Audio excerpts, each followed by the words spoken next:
Bonjour, c'est Crypto et j'espère que vous allez bien. Aujourd'hui, on va parler de BNB, la crypto de Binance. Alors exactement le Binance Coin, qui est la crypto de la blockchain Binance BNB Chain.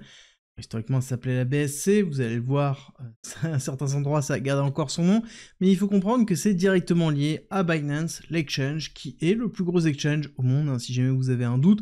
En termes de volume, c'est toujours quand même le leader, et de très très loin par rapport à l'ensemble du monde. Alors, certains pays, il n'est pas leader, mais dans la majorité, c'est le cas. Bon, forcément, on va avoir le BNB qui va être influé par Binance, par CZ, le plus gros détenteur de BNB, et en même temps le fondateur de Binance, et une des personnes les plus importantes dans l'influence dans les cryptos.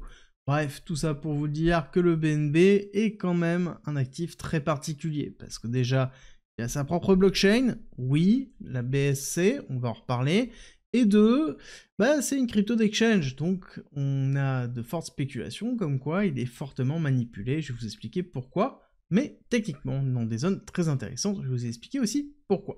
Déjà, à proprement parler, on va parler de la blockchain, la BSC, alors voilà, le nom est toujours encore présent, on est sur Defilama pour regarder un petit peu l'état général, on voit qu'on a quand même toujours beaucoup d'adresses actives, on a bien une évolution réelle sur le mois, on a toujours beaucoup de TVL, Total Value Lock, c'est-à-dire de l'argent qui est utilisé en finance décentralisée, on a beaucoup de stables bien présents, je rappelle que la BSC, c'était la blockchain qui était utilisée beaucoup en 2021, on le voit beaucoup en TVL ici, on avait atteint quasiment 26 milliards de dollars de TVL, donc d'argent bloqué sur le protocole. Là, on monte difficilement encore dans les eaux de 7 milliards, mais bon, voilà, il n'y a pas encore d'envolée au niveau clairement de la finance décentralisée. On voit qu'on a un acteur qui cannibalise une grosse partie des frais, PancakeSwap. Bon, globalement, la blockchain est relativement active, et surtout, elle est liée à quoi? À Binance, encore et toujours. On voit Venus, qui est un des protocoles très utilisés, voire même totalement lié à Binance, et on a ici une blockchain qui reste vivante malgré tout ce qui est en train de se passer au niveau de la finance centralisée, où il y a un petit retour, mais ça reste quand même faible par rapport à ce qu'on a pu connaître en 2021. En termes de structuration de prix, on est ici clairement dans une phase de travail de la résistance, sous une forme de réaccumulation. On pourrait même l'aborder sous forme potentiellement de distribution, une grosse distribution ici et une petite distribution là.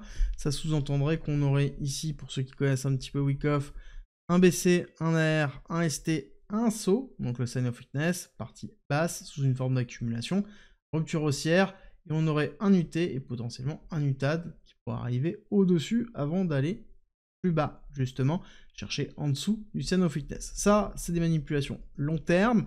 Si on est dans une phase de réaccumulation ici, ça veut dire que les targets que l'on pourrait viser sont plus au-dessus des 800 $, dans une phase justement d'accélération très forte dans une altcoin season.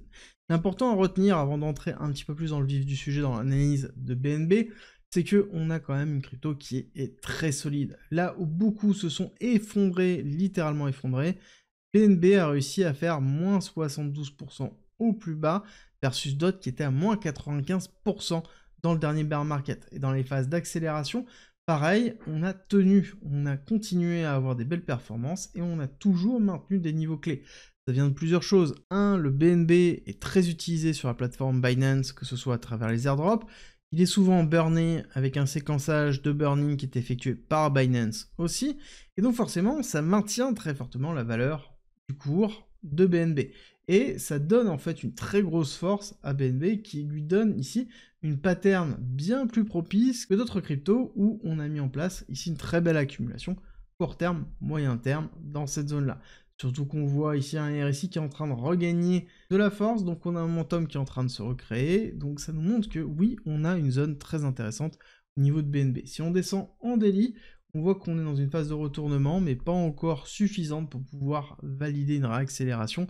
On a ici une création de liquidité qui a été effectuée à travers ces différentes mèches-là, mais on est plutôt dans une phase d'accumulation. Ce que l'on aimerait voir, c'est une rupture ici au-dessus des 650, voire 660, aller retester, aller chercher peut-être un peu la liquidité et repartir.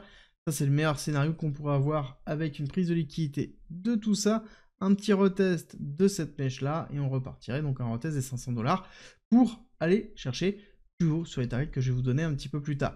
L'important à retenir, c'est qu'on a quand même un cours qui est très solide au niveau de BNB, et certainement dû au fait qu'il s'est manipulé quand même comme cours. On l'a bien vu, il y avait des gros rachats dans la zone des 200$ qui étaient maintenus très fortement. Ça nous rappelle un petit peu ce que l'on voyait sur certaines cryptos d'exchange, et un des plus gros détenteurs de BNB, vous imaginez bien, c'est Binance et CZ. Donc ça veut dire qu'on a quand même une centralisation très importante de BNB, et c'est une centralisation aussi de la blockchain, donc il faut le prendre en considération dans vos achats. En attendant BNB versus BTC, on est dans une zone cruciale. Là on compare la force de BNB par rapport à BTC. On a eu une phase où on était vraiment sur performance jusqu'à novembre 2022, grosse chute, et on a consolidé quand même très fortement ici, là où beaucoup d'altcoins étaient en sous-performance totale. BNB tenait et tient toujours. On est sur des niveaux qui sont clés, et pour moi on est en train d'arriver sur une résistance, donc ça veut dire qu'on devrait avoir ici peut-être une petite continuité de sous-performance au niveau de BNB par rapport à BTC, mais on devrait avoir une réaccélération, donc une surperformance de BNB par rapport à BTC dans potentiellement les semaines qui arrivent, / mois. Ça nous donnerait justement des perspectives en extension de Fibonacci plutôt classique sur cette accélération et ce retracement. On pourrait aller chercher ici les targets dans les alentours de 1 et 1,1 dans les alentours de 878$, 950$, 1,618 dans les 1300, voire beaucoup plus haut en fonction des liquidités qui se déverseraient sur BNB, qui se déverseraient sur Binance et de base dans les cryptos.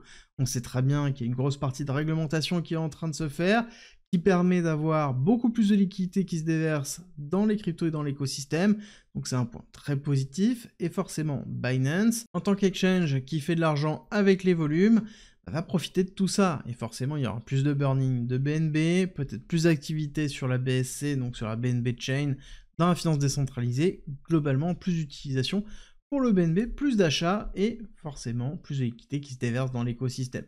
Je pense que vous voyez où je veux en venir, le but étant d'avoir une valorisation, on a une très belle structure de réaccumulation, il faut prendre en considération qu'on est quand même dans un setup qui ressemble grandement à une grosse distribution long terme, à prendre en considération dans vos prises de profit et surtout dans votre gestion de risque. Et d'ailleurs, je vous rappelle qu'en commentaire en description, vous avez la possibilité de rejoindre la communauté privée gratuite, où dans cette communauté privée, vous avez une masterclass dédiée sur la gestion de risque. Si jamais ça vous interpelle dans la construction de votre portefeuille et l'importance de la gestion de risque en crypto, n'hésitez pas, c'est gratuit.